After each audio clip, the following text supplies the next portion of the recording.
మిత్రులు నమస్కారం. రేడియో రాంబాబు ఛానల్‌కి స్వాగతం. ఇవాళ ఒక సినిమా గురించి మీకు చెప్పబోతున్నాను. ఆ సినిమా ప్రత్యేకత ఏమిటంటే, ఒకటి ఆ సంవత్సరం అంటే 1964 సంవత్సరంలోనే బంగారు నంది అంటే నంది పురస్కారాలు ప్రారంభించారు. ఆ సంవత్సరం తొలి నంది పురస్కారం సొంతం చేసుకుంది ఆ సినిమా. ఆ సినిమా మరేదో కాదు. ఆ సినిమా 'డాక్టర్ చక్రవర్తి'. ఈ సినిమా మరొక విశేషం ఏంటంటే 1964 సంవత్సరంలోనే అక్కినేని, ఆదుర్తి, సావిత్రిల కాంబినేషన్‌తో 'మోగ మనసులు' చిత్రం వచ్చింది. అది జనవరిలో వచ్చింది. 1964 జూలై 13న 'డాక్టర్ చక్రవర్తి' రిలీజ్ అయింది. 'డాక్టర్ చక్రవర్తి' సినిమా ప్రత్యేకత ఏమిటంటే 1962లో 'చక్రబ్రహ్మణం' అనేటువంటి సీరియల్ వచ్చేది ఆంధ్రప్రభలో. అది అప్పటి ప్రముఖ రచయిత్రి ఆరకపూడి కౌసల్యాదేవి గారు రాస్తుండేవారు. ఆ సీరియల్‌ని సినిమాగా తీయాలని నిర్మాత దుక్కిపాటి మధుసూదన్ రావు గారు సంకల్పించారు. మధుసూదన్ రావు గారు ఆయనకి ఒక గొప్ప జడ్జిమెంట్ ఉండేది. ముఖ్యంగా సినిమా స్క్రీన్ ప్లే తయారు చేయడంలోనూ, ఒక నవలని సినిమాకు అనుగుణంగా మార్చడంలోనూ ఆయనకి గొప్ప ఒక జడ్జిమెంట్ ఉందని చెప్తారు. అలా అక్కినేని, ఆదుర్తి, సావిత్రుల కాంబినేషన్‌తో మళ్ళీ మరొక చిత్రం వచ్చింది. అది 'డాక్టర్ చక్రవర్తి'. ఈ సినిమా సందర్భంలోనే ఇంకోటి ఏం చేశారంటే దుక్కిపాటి మధుసూదన్ రావు గారు ఒక క్విజ్ నిర్వహించారు. సినిమా వస్తున్నప్పుడు ఇది సినిమాగా తీస్తే ఏ పాత్ర ఎవరు పోషిస్తే బాగుంటుంది అని ఒక క్విజ్ నిర్వహించారు. దాని ప్రకారంగా ఆ పాత్రధారిని ఎంపిక చేశారు. అలా 'డాక్టర్ చక్రవర్తి' 1964లో విడుదలై ఒక గొప్ప విజయాన్ని సాధించింది. ఈ విజయం సాధించడంలో మరో ముఖ్యమైన అంశం పాటలు. ఇప్పటికీ 'డాక్టర్ చక్రవర్తి' చిత్రంలోని పాటలు మనందరినీ అంటే శ్రోతలందరినీ, వినేవాళ్ళందరినీ కూడా అలరిస్తూ ఉంటాయి. మనసున మనసై బ్రతుకున బ్రతికై తోడొకరుండిన అదే భాగ్యము అదే సౌఖ్యము అనేటువంటి శ్రీశ్రీ రచనని ఈ తరం వాళ్ళు కూడా ఆదరిస్తున్నారన్న సంగతి మనం మర్చిపోలేం కదా. ఇక మిగిలిన అంశాల్లోకి వెళ్ళినట్లయితే ఈ సినిమా అంటారు, మరి నిజమో కాదా కానీ ఈ సినిమా వచ్చిన తర్వాత చాలా మందికి వైద్య రంగం మీద మోజు పెరిగిందని, ఎక్కువ మంది డాక్టర్ కావాలని కోరుకున్నారని. అలాగే మాధవ్ అనే పేరు చాలా మందికి పెట్టడం ప్రారంభించారు. అలా మా చెల్లెలి పేరు కూడా మాధవి అని పెట్టారు. అది కూడా ఒక కారణం అని చెప్పి అనుకుంటారు. అలా ఆ మాధవ్ అనే పేరు కూడా చాలా పాపులర్ అయింది ఈ సినిమా వల్ల. అది నేను చెప్పడం నా ఉద్దేశం. ఇక చక్రపురం నవలని ఈ సినిమాకి అనుగుణంగా మార్చినప్పుడు సరే దుగ్గిపాటి మధుసూదన్ గారు అద్భుతమైనటువంటి స్క్రీన్ ప్లే తయారు చేయడంలో సిద్ధాస్తులు చెప్పుకున్నాం కదా. ఆయన కూడా జడ్జిమెంట్ గొప్పదని చెప్పుకున్నాం కదా. అయితే గొల్లపూడి మారుతిరావు గారు, రావూరి వెంకట సత్యనారాయణరావు గారు ఆయన గొప్ప జర్నలిస్టు. వీరిద్దరు కలిసి సినిమాకి స్క్రీన్ ప్లే తయారు చేస్తే ఆత్రేయ సంభాషణలు సమకూర్చారట. ఈ సినిమాకి ప్రాణం మనం చెప్పినట్టుగా అక్కినేని, సావిత్రి, జగ్గయ్య, సరే గుమ్మడి వీళ్ళందరూ ఉన్నారు, కృష్ణకుమారి వీళ్ళందరూ తారాగానే ఉండాలనుకోండి. వాళ్ళు పాటల గురించి మన తర్వాత మనం చెప్పుకుందాం. క్లుప్తంగా కథ చెప్తాను. కథ గురించి తెలిసిందే కానీ ఒకసారి కథ గురించి అనుకుందాం. కథ ఏమిటంటే డాక్టర్ చక్రవర్తి, డాక్టర్ శ్రీదేవి వీళ్ళిద్దరు క్లాస్మేట్స్ మెడిసిన్లో, ప్రేమికులు కూడా. అయితే చక్రవర్తి సోదరి సుధ క్యాన్సర్తో మరణిస్తూ తన అన్నని ఒక కోరిక కోరుతుంది. తన స్నేహితురాలైనటువంటి నిర్మల్ను పెళ్లి చేసుకోమని ఒక రిక్వెస్ట్ చేస్తుంది. సరే చక్రవర్తి ఆ కోరికను మన్నిస్తాడు, చెల్లెలి కోరికని. చక్రవర్తికి ఒక ఆప్తమిత్రుడు ఉంటాడు, అతని పేరు రవీంద్ర. అతని భార్య మాధవి పేరున్న రచయిత్రి. వీళ్ళిద్దరిది ఒక అనుకూల దాంపత్యం. తన చెల్లెలు సుధని మాధవిలో చూసుకుంటాడు డాక్టర్ చక్రవర్తి. దీనికి చిరవలు పలవలు కల్పించేందుకు మనకి తెలిసినటువంటి సూర్యకాంతం గారు ఉన్నారు కదా, ఆవిడ ఆ పని చేస్తుంది సినిమాలో. సో వారి కాపురాల్లో వారి జ్వాలను రగిలిస్తుంది. ఫలితంగా రవీంద్ర మిత్రుడు డాక్టర్ చక్రవర్తిని అనుమానిస్తాడు. ఇక పతాక సన్నివేశంలో రవీంద్ర తన తప్పు ఏదో తెలుసుకుంటాడు. డాక్టర్ శ్రీదేవి, చక్రవర్తుల సహాయంతో మాధవి పండంటి బిడ్డకు జన్మనివ్వడంతో కథ సుఖాంతం అవుతుంది. ఇది కథ. ఇందులో డాక్టర్ అక్కినేనేమో చెప్పిన డాక్టర్ చక్రవర్తి ఆయన శీర్షిక పాత్ర ఆయన పోషించారు. జగ్గయ్య రవీంద్రగా నటించారు. సావిత్రి మాధవిగా నటిస్తే కృష్ణకుమారి డాక్టర్ శ్రీదేవి పాత్రను పోషించింది ఆవిడ. షావుకారు జానకి చక్రవర్తి భార్య నిర్మల పాత్ర వేస్తే గీతాంజలి చక్రవర్తి చెల్లెలు సుధగా నటించింది. ఇంకా ఇతర పాత్రలు గుమ్మడి, సూర్యకాంతం, పద్మనాభం, చరణ్, జయంతి వీళ్ళందరూ కూడా ఉన్నారు. అన్నపూర్ణ ఫిలిమ్స్ బ్యానర్పై దుక్కిపాటి మధుసూదన్ రావు గారు నిర్మించినటువంటి చిత్రం. ఈ సినిమాకి ఫస్ట్ కె విశ్వనాథ్ గారిని దర్శకుడు అనుకున్నారు, కానీ అప్పటికి ఇంకా ఆయన సిద్ధంగా లేకపోవటం వలన ఆదుర్తే సినిమాకి దర్శకత్వం వహించారు అని చెప్పి చెప్తుంటారు.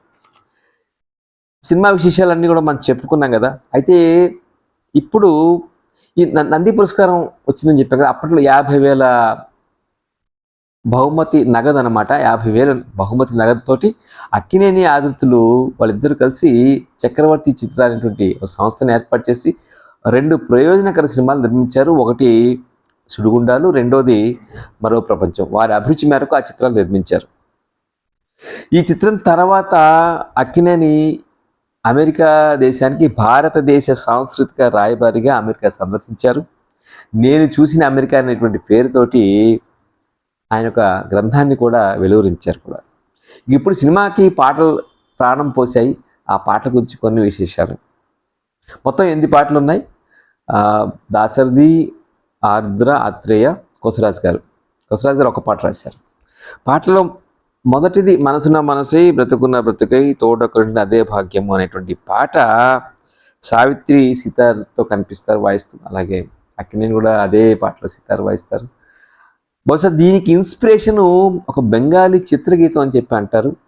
ఈ సితారు వాయించిన వారు సితార్ జనార్దన్. చాలా కాలం పాటు మీరు ఘంటసాల భగవద్గీత చూస్తే ఆ భగవద్గీతలో కూడా చక్కటి సితార్ ఉంటుంది. అది కూడా సితార్ జనార్దన్ గారు ప్లే చేసినటువంటిది.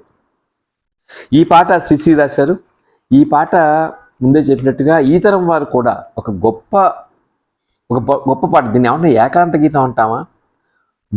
ఒక మనిషి తనలోకి తొంగి చూసేటువంటి పాటగా అది ఎంతో గుర్తింపు పొందినటువంటి పాట ఇది.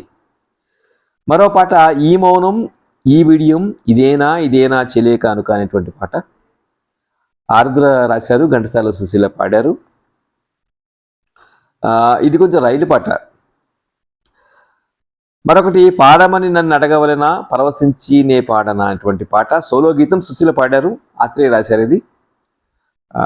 ఇది చక్కటి గీతాంజలి అభినయంతో ఉంటుంది. వీణపాట, చక్కటి వీణపాట. మరొకటి నీవు లేక వీణ పలకలేనన్నది, నీవు లేక రాధ నిలువలేనన్నది అనేటువంటి ఆత్రేయ గీతం, విరహ గీతం లాంటిది సుశీల పాడారు. ఇది సావిత్రిపై చిత్రీకరించినటువంటి పాట. ఒక భగ్నగీతం లాంటిది అనుకోండి. అది ఎవరో జ్వాలను రగిలించారు, వేరెవరో దానికి బలి అయినారు అనేటువంటి పాట ఆత్రేయ రాశారు, ఘంటసాల పాడారు. ఇంకోటి స్నేహితురాళ్ళ మధ్య ఒక చిలిపి గీతం ఉంది. అది నిజం చెప్పవే పిల్ల ఎలా ఉంది ఈ వేళ, దాశరథి రాశారు, సుశీల వసంత పాడారు. కొసరాజు గారు ఒక పాట రాశారు. అది ఒంటికి సమయం చిక్కిందా కంటికి నిదుర రానంది అనేటువంటి పద్మనాభం జయంతి అనుకుంటా వాళ్ళిద్దరి మీద చిత్రీకరించినటువంటి ఒక హాస్య గీతం. ఇంకొక పాట ఉంది, ఒక జానపద గీతం, ఫోక్ బాండ్లో ఉంటుంది. ఈ పాట నేను దాశరథి గారు అనుకోలేదు, ఈ పాట రాసింది కొసరాజు గారు ఏమనుకున్నాను. ఆ పాట ఏమిటంటే, ఓ ఉంగరాల ముంగురుల రాజా నీ హంగు చూసి మోసపోను లేరా అనేటువంటి పాట. అప్పట్లో మనకి చాలా సినిమాల్లో స్టేజ్ మీద ఒక జానపద కళాకారుల అందరూ పాడేటువంటి ఒక జానపద గీతం ఉంటుంది.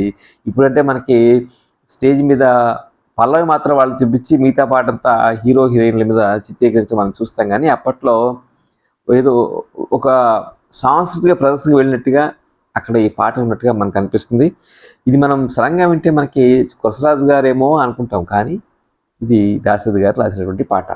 ఇది డాక్టర్ చక్రవర్తి చిత్రం. డాక్టర్ చక్రవర్తి చిత్రం అంటే 60వ దశకంలో చక్కటి కుటుంబ కథా చిత్రాలు వచ్చేటువంటి సమయం అది. మంచి సంభాషణలు, అలాగే సెంటిమెంట్ కావచ్చు, దాదాపుగా తెలుగు ఇళ్లలో జరిగేటువంటి ఒక కథ కావచ్చు, లేదంటే సన్నివేశాలు తెలుగు ఇళ్లలో జరిగేటువంటి తగాదాలు కావచ్చు, హాస్య సన్నివేశాలు కావచ్చు, ఆ రకమైనటువంటి ఫీల్తో ఉన్నటువంటి సినిమాలు వస్తుండేవి. బహుశా ఒక నవలా చిత్రంగా డాక్టర్ చక్రవర్తి తొలి నవలా చిత్రమే అనిపిస్తుంది. ఆ తర్వాత మనకు చాలా వచ్చాయి, జీవన తరంగాలు, సెక్రటరీ, రాధాకృష్ణ, ఇట్లాంటి అనేక సినిమాలు. ఇవన్నీ కూడా చాలా వరకు రాధాకృష్ణ మళ్ళీ అన్నపూర్ణ పిక్చర్స్ వాళ్ళు తీసినట్టున్నారు. అంటే చాలా తర్వాత నవలా చిత్రాలు మీనా ఇవన్నీ వచ్చాయి. నాకెందుకో తొలి నవలా చిత్రంగా డాక్టర్ చక్రవర్తి అనిపిస్తుంది. ఇది డాక్టర్ చక్రవర్తి ఇప్పుడు మీరు చూడండి, చాలా సందర్భాల్లో మనకి పాటలు మనకి ఇప్పటి సినిమాల్లో పాటలు అడ్డుగా అనిపిస్తాయి, కానీ ఈ ఈ ఈ ఆ 60ల నాటి సినిమాల్లో పాటలు అడ్డుగా అనిపించవు. ఆ సాహిత్యము చెవుల్లోకి అమృతంలాగా జారిపోతుంది. ముఖ్యంగా డాక్టర్ చక్రవర్తికి ఒక అమృతాన్ని అందించారు సాలూరు రాజేశ్వరరావు. చాలా వరకు ఆ తర్వాత అన్నపూర్ణ బ్యానర్కి దొంగరాముడికి పెండ్యాలు చేసినట్టున్నారు, కానీ తర్వాత చిత్రాలన్నిటికీ కూడా రాజేశ్వరరావు గారే సంగీతం అందించారు. ఈ సినిమా అందుబాటులో ఉన్న యూట్యూబ్లో మీరు తప్పకుండా చూడొచ్చు. సో 60 ఏళ్ల డాక్టర్ చక్రవర్తిని మరోసారి ఈ విధంగా గుర్తు చేసుకుని మీతో పంచుకునే అవకాశం కలిగింది. ఈ వీడియో మీకు నచ్చినట్లయితే లైక్ చేయండి, షేర్ చేయండి. రేడియో రాంబాబు ఛానల్కి సబ్స్క్రైబ్ చేయండి. నమస్కారం.